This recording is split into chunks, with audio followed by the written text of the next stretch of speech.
Hey guys, what's up? This is Sirius2, and I'm back bringing you a commentary on Team Deathmatch Village.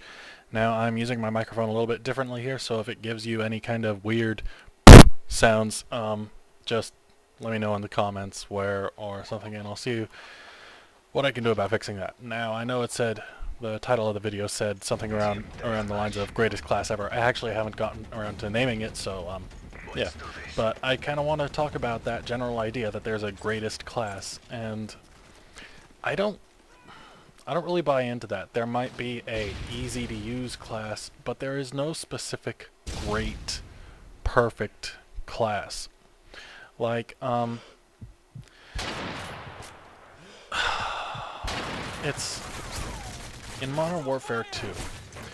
The extremely popular class was UMP with a silencer, then usually Marathon or Sleight of Hand, Stopping Power, Lightweight, or Cold-Blooded, and then Ninja, Steady Aim, or Commando.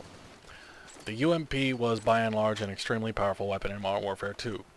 And at the beginning, no one really thought of it that way. It was just kind of the next MP5. So, in a way, the UMP had very humble beginnings. But as time went on, people started filtering more and more into just using that gun. And before long, that's really all you saw in Search and Destroy, aside from little kitties spinning around in circles like ballerinas trying to get 360 no-scope, tricky wall, fakey dildo shots or whatever. But the point is, the way that all these games seem to start off rather diverse, but then slowly all converge to a very non-unique, monotonous gun like the UMP or the SCAR. The SCAR was really the assault rifle of choice for most people. For a while there at the beginning of the game, people were flocking to the ACR because it was somewhat powerful but also extremely accurate, but then they started going back to the SCAR because the SCAR was a more powerful gun. But actually, what was the case was the TAR is statistically superior to the SCAR in every way. Simply put, it has a higher rate of fire, it has minimally more recoil, and it has a larger magazine, so there is really no reason to use the SCAR over the TAR, but many people did, simply because they wrote it off immediately. Like, after using the TAR a little bit, they thought, oh, this has too much recoil. After using the awful red dot sight, on the TAR, even I agree, that was awful. They just were eager to write it off. But if we're going to talk seriously here, the SCAR is better than the TAR in really almost every way except for recoil and red dot sight. But even then, the iron sights are extremely friendly, so using a red dot sight is just cheating yourself out of an extra attachment. Where things started going wrong in Modern Warfare 2, in my opinion, was when people started going for whatever worked the easiest for them, whatever was easiest, whatever got them the most kills. For example, you all remember how the main kill streak setup was, for a while, Predator, Harrier, Chopper Gunner, and then sometimes Nuke if you take out the Predator. And everyone ran with that. Because, you know why? It got you kills, it was easy, and it was fast. And it really hurt a lot of the gameplay, in my opinion. And people were honestly afraid to try out new things. Often, people would try a new gun maybe once or twice, and then, oh, this sucks, it's not good. Simply because they weren't used to it.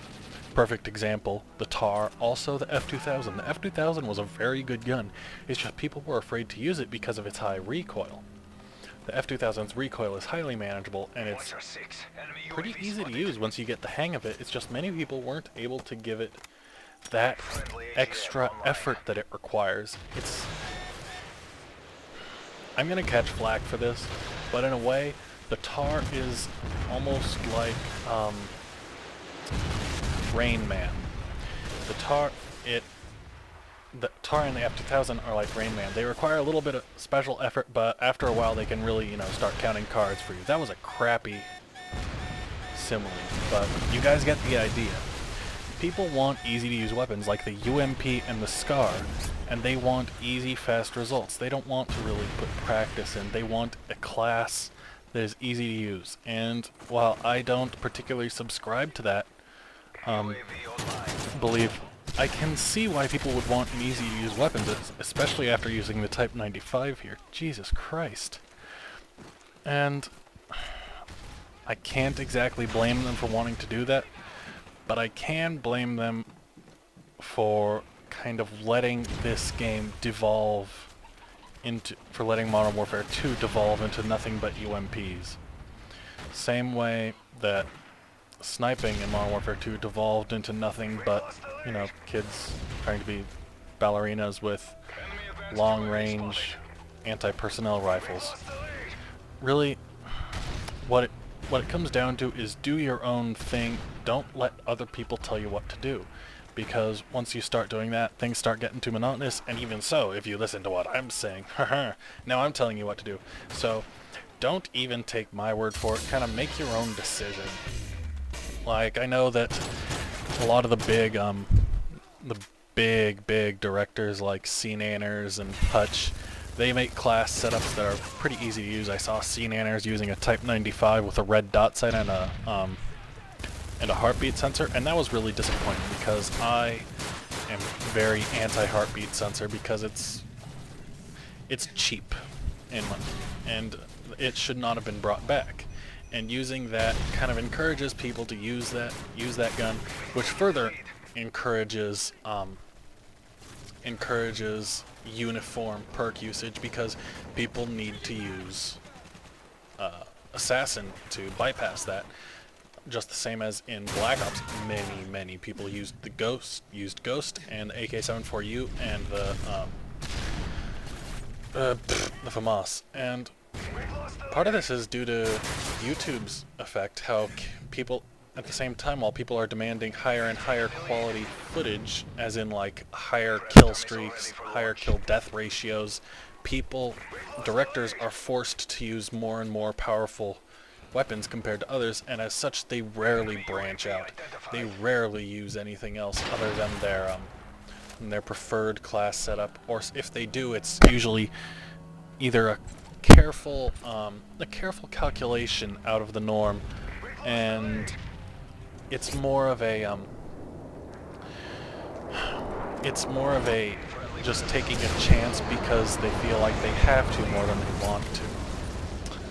So I'm not entirely sure what point I'm trying to make out of this. Whatever point you try to take out of it, just let it be this. Try not to let others make decisions for you, in general as well, not just this game. It's kind of a life lesson, but letting others make decisions for you in this game really affects how this game will be played in the future. I remember specifically one thing that got around because everyone started using it. One-man army, grenade launcher, danger close. So that's some food for thought. Let me know what you think. Here's this awesome kill cam by this guy 91. Everyone give him a big pat on the back for the double knife. Whoa. Alright, thanks for watching. Comment, rate, subscribe, and I will see you guys later.